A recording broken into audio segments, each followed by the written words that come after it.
Hello, folks. I am Alan for today's news. I will be reading, speaking about world news, interesting news to keep you entertained and news to keep you informed. What I got for you first, took me a while to try to find something. I could hardly find anything. This one here says, Tesla owners run into runs into battery charging trouble in Chicago, bitter cold. This is from CBS out of Evergreen Park, Illinois. Some Tesla drivers learned the hard way about how cold weather affects battery life. At a charging station at the Evergreen Market at 9200 Southwestern Avenue in Evergreen Park, Teslas were lined up early Monday morning. Some of the Tesla batteries died in Chicago sub-zero temperature, leaving the cars sitting askew and immobile in the parking lot. Driver says some of the charging stations weren't working, and those that were working took a lot longer than usual to charge. Somebody said, I've been here over 5 hours at this point, and I still have not gotten to charge my car, said a Tesla driver, Brandon Wellborn. A charge that should take 45 minutes is taking 2 hours. Wellborn said he saw at least 10 cars towed. Tesla advises owner to keep the charge level above 20% during bitter cold weather. The company's support website said it's normal to see energy consumption increase because the Tesla use more energy to heat the battery and cabin. We have made several updates to improve your driving experience in freezing temperature, including better overall thermal performance, quicker supercharging, and improved cabin conditioning, the company said. And that's all it says on that one there. You know, I would never own an electric car. No, too much problems. Let's see what else we got here for you.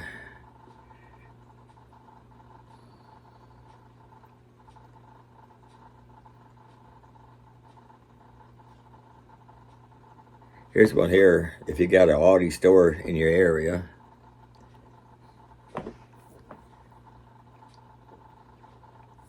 it said Audi eliminates plastic shopping bags in all 2,300 U.S. grocery stores. Audi customers will no longer be able to purchase plastic bags. The discount grocery retailer has eliminated plastic shopping bags from over 2,300 U.S. stores. The retailer aims to promote sustainability by reducing the use of plastic bags and encouraging customers to bring their own reusable bags. Customers who forget to bring their reusable bags can buy cloth bags in the stores. You know, Walmart's what we doing in certain states. Now, Audi's going to do it in every state. And we don't go to Audi's no more anyway, you know. And let's see what else we got. Because I actually use these plastic shopping bag for a trash can liner in my small personal trash can. You know, you just take it out and tie it up and throw it away. And you have another one in there. Let me see what else we got here. Banks prepare to take on the Biden administration over billions of dollars in overdraft fees.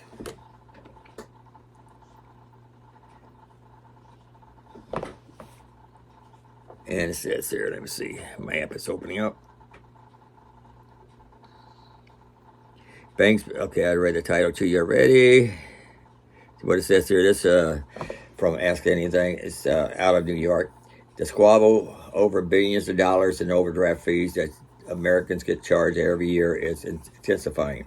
The Consumer Financial Protection Bureau is expected to propose rules this week that further reins in banks' ability to charge customers a fee when they overdrew their bank account. Opponents of the fees often cite the example of a $3 cup of coffee costing someone $40.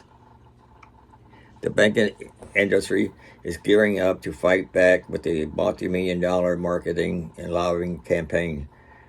While banks have drastically cut back on overdraft fees in the past decade.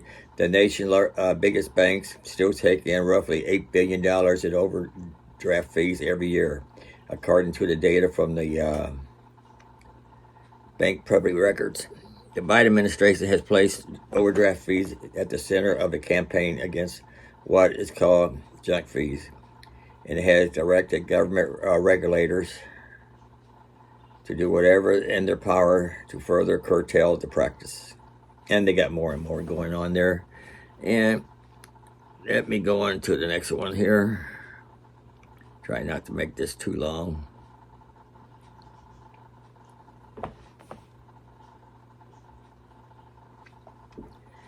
Let's see. There's one here.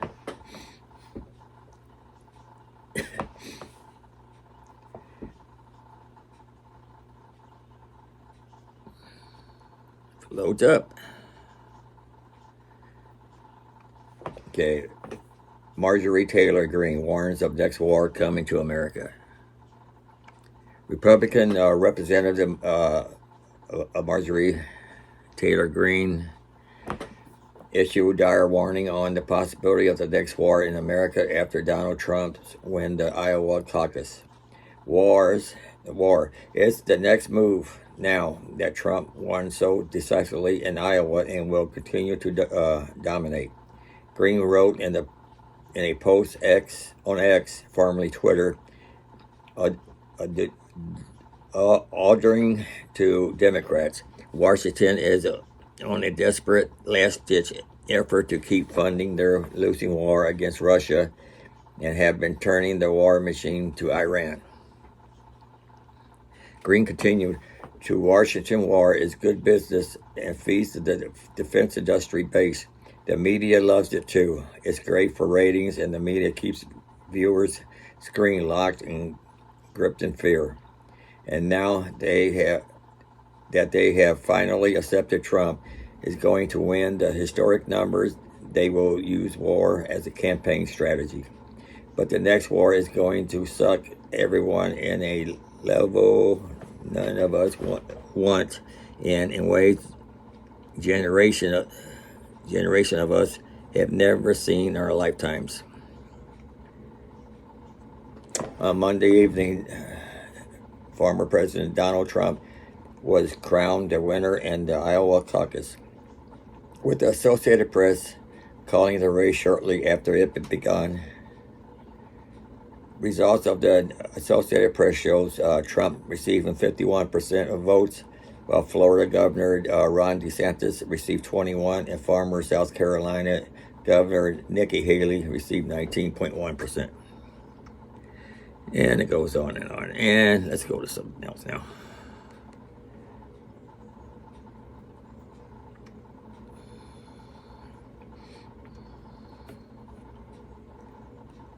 I have my news lined up in my emails. And it says here, what thieves are stealing at Walmart and Target.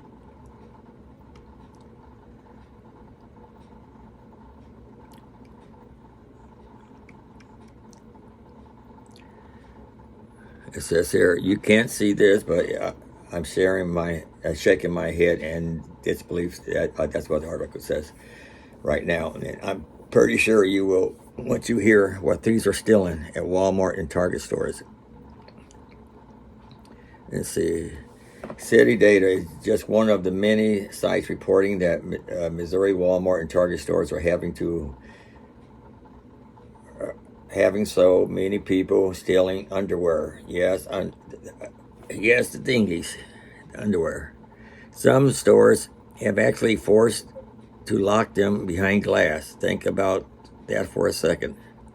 And it says down here it started in California. This apparently started on the West Coast, thanks California, according to the reports from the San Francisco Bay Area. So don't be surprised if you go to Walmart, Target, and you want to buy some underwear. It's locked up. And try to get help. Employees don't want to help you.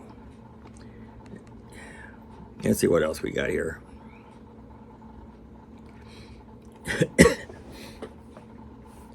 Okay. hit this one here. Mississippi slaughterhouse is directly responsible for the death of a migrant teen who was sucked into machinery, OSHA says.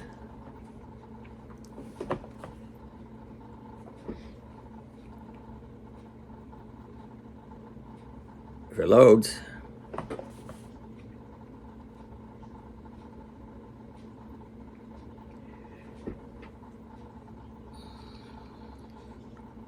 Okay, it says here, a Mississippi slaughterhouse that supplies chicken to Chick-fil-A is directly to blame for the death of a 16-year-old worker who was sucked into equipment in July and killed within minutes. The Occupational Safety and Health Administration said Tuesday, which is OSHA.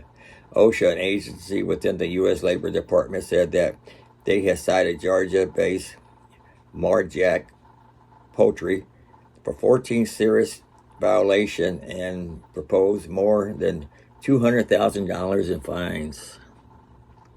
Marjack Poultry is aware of how dangerous the machinery they use can be when safety standards are not in place to prevent serious injury and death. The company's inaction was directly led to this terrible tragedy, which has left so many to mourn this child's preventable death, OSHA said.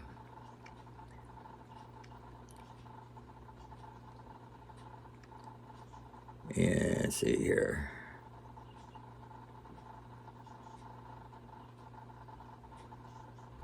In an earlier statement, Marjack attorney Larry Stein told NBC News Marjack thoroughly investigated the accident and has not found any errors committed by its safety or human resources employees.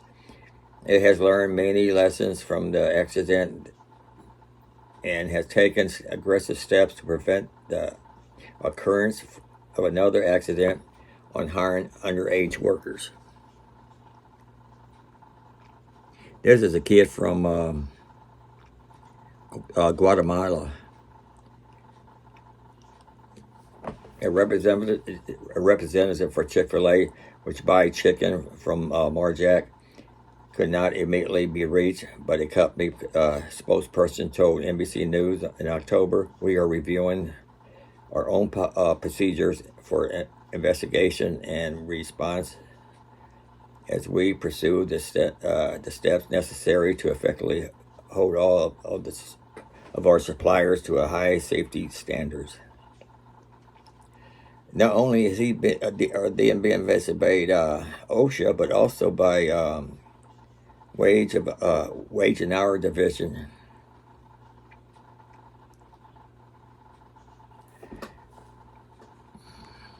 Sad.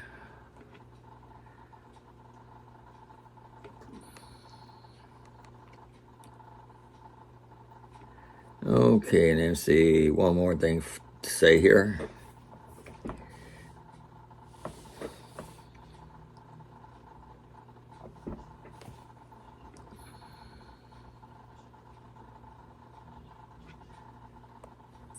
Put my camera up a little bit, not too much. Oh, got it crooked. Too crooked. There you go.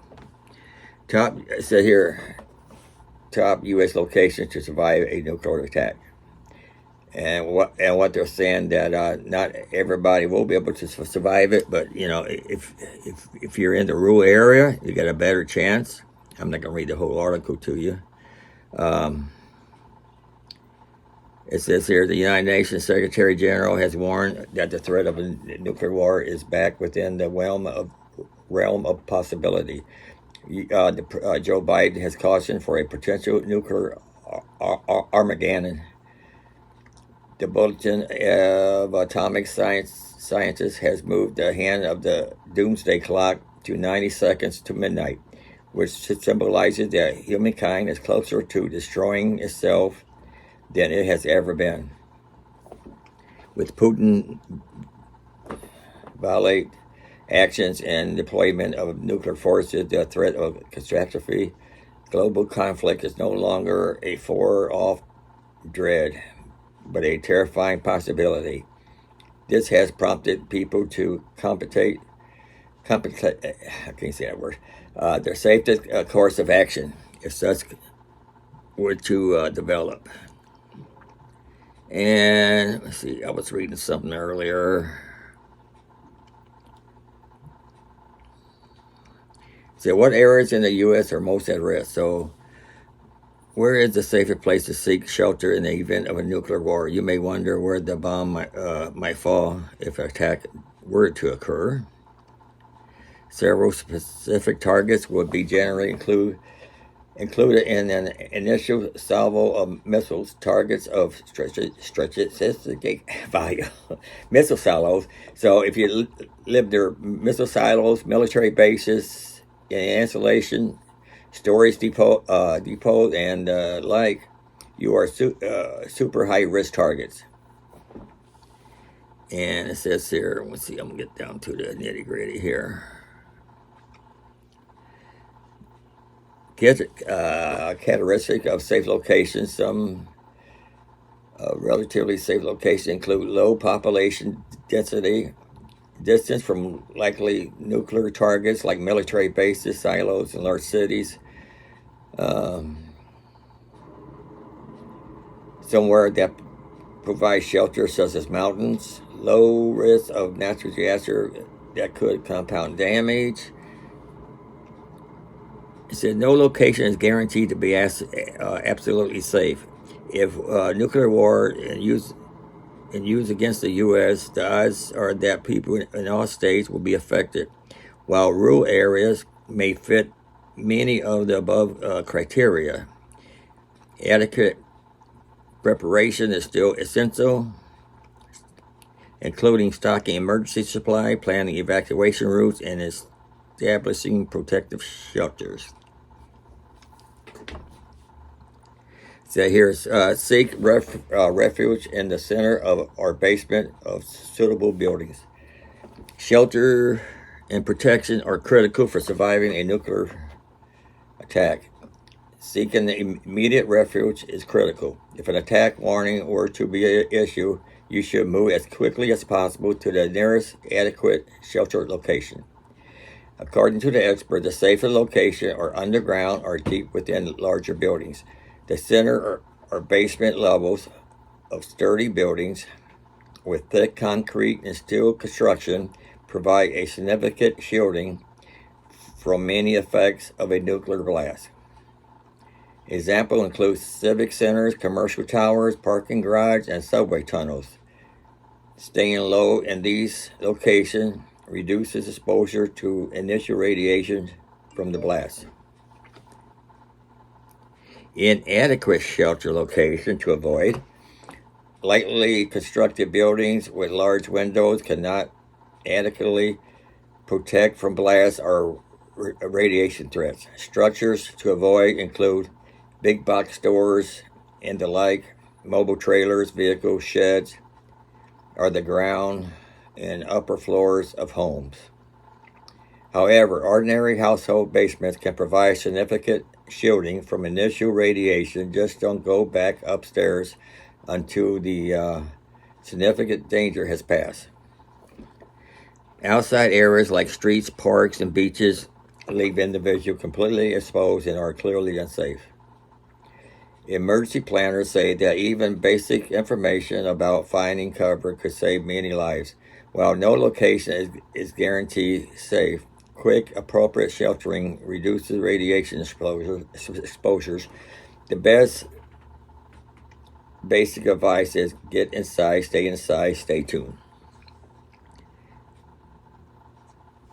And that's all I got for you today. I hope I got enough information for you. Oh, it ran longer than I thought it would, this newscast anyway.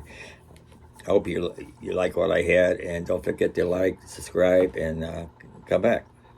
Till next time. Thanks for watching. Later.